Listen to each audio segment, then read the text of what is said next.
Quer conhecer um pouco mais sobre o mercado de galpões logísticos aqui do Brasil, especificamente falando do Azequest Panorama, ou AZPL? Fique aqui com a gente. Olá pessoal, estou hoje aqui com o Roberto Araújo,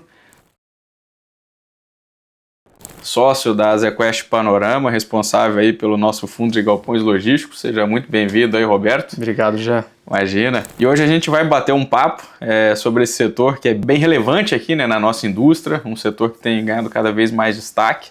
E, Roberto, acho que hoje a Azequest Panorama, né, que é fruto da nossa joint venture entre a Azequest e a Panorama Capital, representa o nosso braço imobiliário, já está com mais de 1,3 bi sob gestão, né? Crescendo bem, e a gente conta aí com vários produtos, uma prateleira diversificada, e um deles é especificamente esse fundo de galpões logísticos, que é o AZPL 11.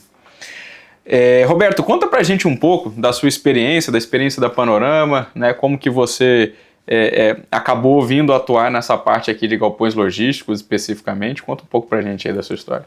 A gente começou a Panorama, né, o primeiro produto da Panorama foi um fundo de desenvolvimento logístico, eu lembro, né? Verdade. Bom, a gente comprou esses ativos, captou esse fundo, fez 2 ativos aqui perto de São Paulo, no eixo da Castelo Branco, também nessa tese de galpão bem localizado, endereço, produto AAA, né? Aí depois da nossa joint venture aqui, a gente captou a ZPL 11, a gente comprou 2 ativos, também perto de São Paulo, nessa região assim, que é a região mais pujante, né, que tem do ponto de vista de logístico. Um deles fica na rodovia Castelo Branco e o outro na região de Franco da Rocha, né? Bem próximos ali do que a gente chama de raio 40, né? O raio 30, raio 40, 40, que fica ali até um pedágio do centro de São Paulo, do centro de São Paulo. E como que está a indústria de galpões logísticos hoje em dia, né? Como é que você está vendo esse cenário? Vamos contextualizar um pouco, né? A gente passou por um momento aqui no Brasil onde a gente teve taxas de juros muito baixas, né? Eu acho que inclusive o fundo de desenvolvimento ele nasce nessa época, mas pouco tempo depois a gente acabou enfrentando um cenário muito distinto. Quando a gente traz o AZPL, inclusive, havia uma esperança, né, uma expectativa, na verdade não esperança, mas expectativa de que a gente navegaria em taxas de juros reais mais comedidas do que o que a gente vem vendo hoje em dia. Não foi esse o caso, embora a gente tenha inflação razoavelmente bem controlada, a gente hoje em dia está com uma taxa de juros real muito grande, muito alta, e a princípio esse é um setor que aparentemente tem um pouco de sensibilidade a esse tipo de variável. Como é que você está vendo o setor do ponto de vista micro, em termos de demanda, ocupação, oferta, demanda, né? E do ponto de vista macro, se isso tem impactado a dinâmica do setor de galpões? Já vou responder a tua pergunta antes falando de micro, né? Desde a pandemia a gente sente um mercado de logística andando muito forte. Primeiro com taxa de juro e depois por conta do setor. Quer dizer, a parte de e-commerce cresceu muito e a gente vê assim as vacâncias diminuindo ano a ano, trimestre a trimestre. Então, se a gente for olhar o estado de São Paulo em 2018, a gente estava falando de uma vacância média aí de 21%.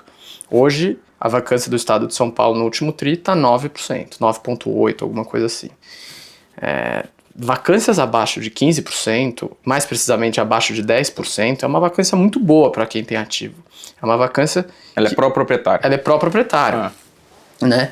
Se você pegar o micro do nosso ativo da Castelo Branco, que fica na região de Barueri, a gente está falando de uma vacância de 1,6% no último trimestre. Caramba. Ou seja, é uma vacância muito residual, né? Então, respondendo à tua pergunta no micro, a gente tem conseguido fazer revisionais nesse galpão da região da Castelo, mais de 20% de ganho real de locação, né? Então, a tese estava certa. A tese estava certa, o trabalho foi feito, logísticos está andando. O macro não ajudou muito.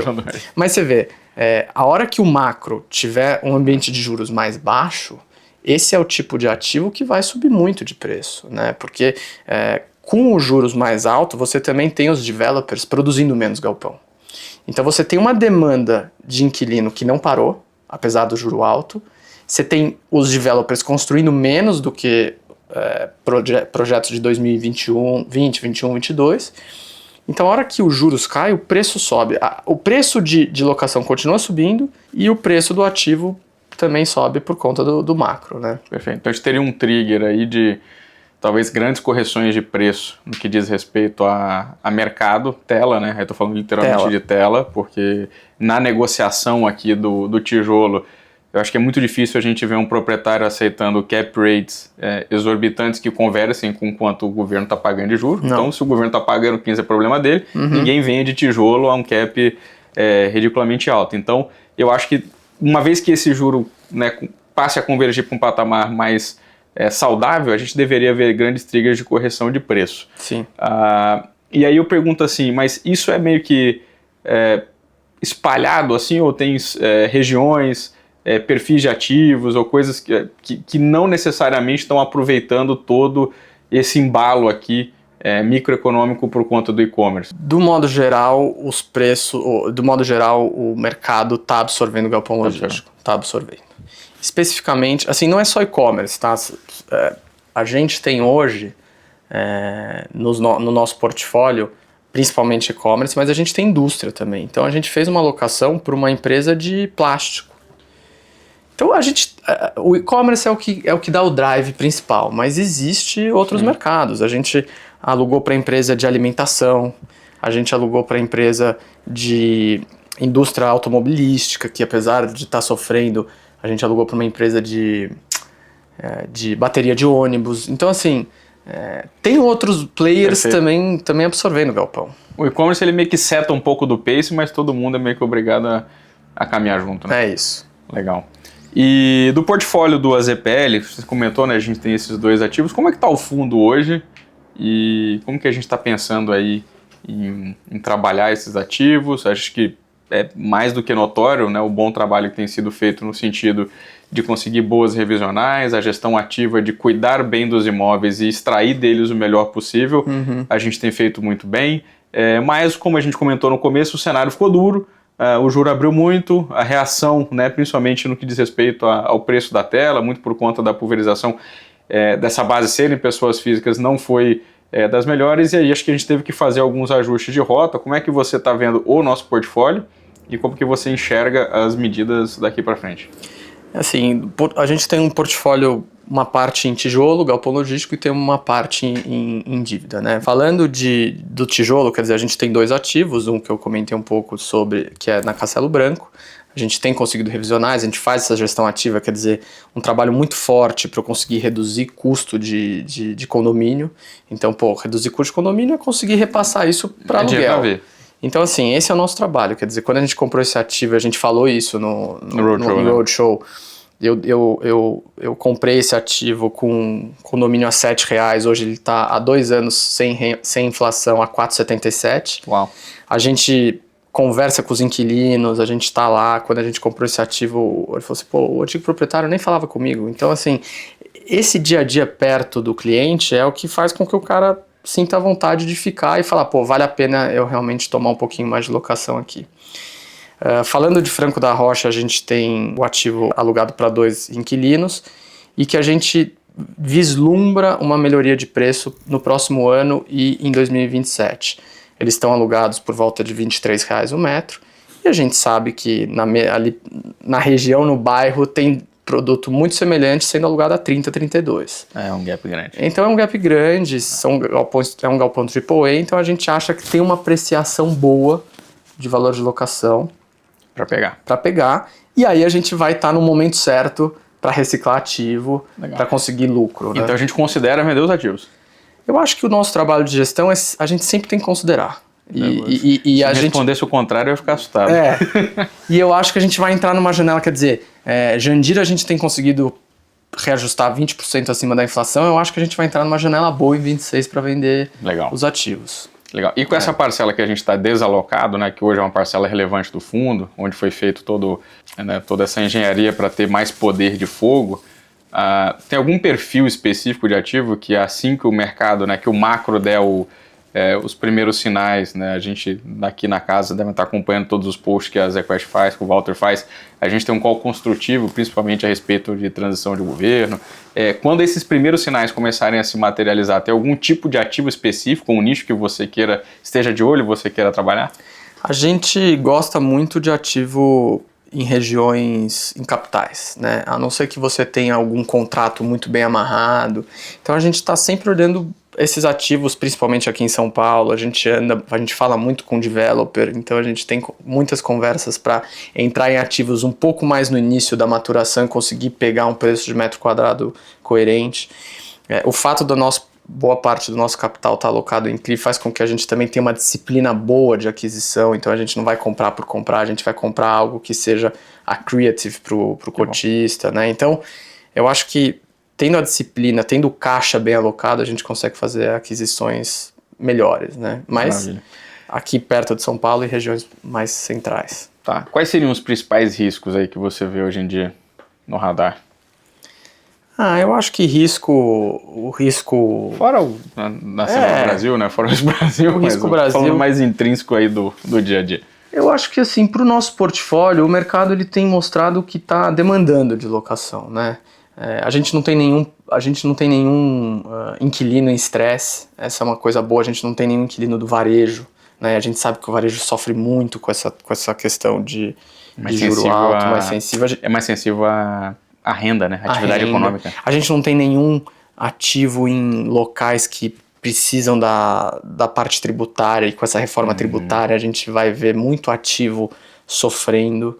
Então, assim, do ponto de vista micro, nosso fundo tá bem calmo, assim, a gente acredita que a gente não tem um risco eminente específico. No setor em si, pelo que eu peguei da sua resposta, uma variável de risco seria questões regulatórias, tributárias, mudanças nesse sentido. Então, você tem regiões, por exemplo, como Extrema, que são fiscalmente incentivadas.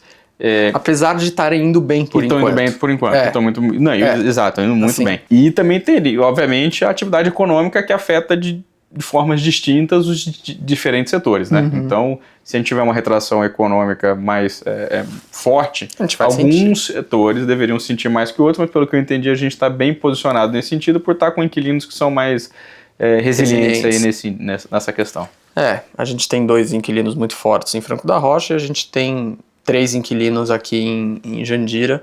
Um deles é uma multinacional muito grande, estamos repactuando, estamos aumentando o contrato de locação, então a gente não vê nenhum risco micro de inquilino agora. E onde você vê oportunidade assim no Brasil, que na minha época de gestor, sair, né, de São Paulo era quase um suicídio, e hoje em dia eu vejo assim, projetos dando super certo em regiões, no que diz respeito a galpões logísticos, só para ficar claro, tá? Regiões bem distintas de São Paulo. A gente tem projeto dando certo no Centro-Oeste, no Nordeste, grandes centros de distribuição com contratos atípicos, BTS, assim, esse mercado parece que mudou muito. Muito. E hoje em dia não está tão concentrado assim. Você vê oportunidade fora? A gente tem olhado bastante coisa, a gente tem viajado bastante para o Nordeste, porque eu acho que o Nordeste está consumindo tudo, vacâncias baixíssimas. Nossa.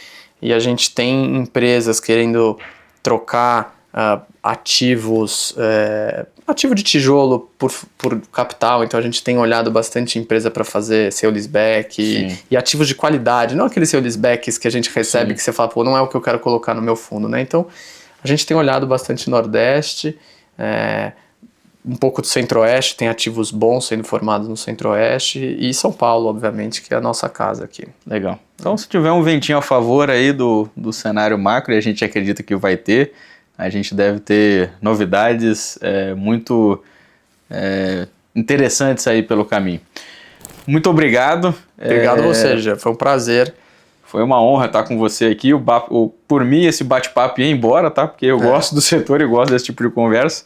Se vocês tiverem qualquer dúvida a respeito aqui dos nossos fundos, principalmente da ZPL, não hesitem em mandar aqui para o nosso time comercial, acessar os nossos canais de atendimento. E não se esqueça também de acompanhar nosso site da ZQuest, nas redes sociais também, no Instagram, LinkedIn, né, nosso canal de WhatsApp, onde a gente divulga aí os dividend yields, enfim, todas as movimentações que a gente tem feito nos nossos fundos. Muito obrigado e até a próxima. Obrigado, Jé. Valeu, Roberto.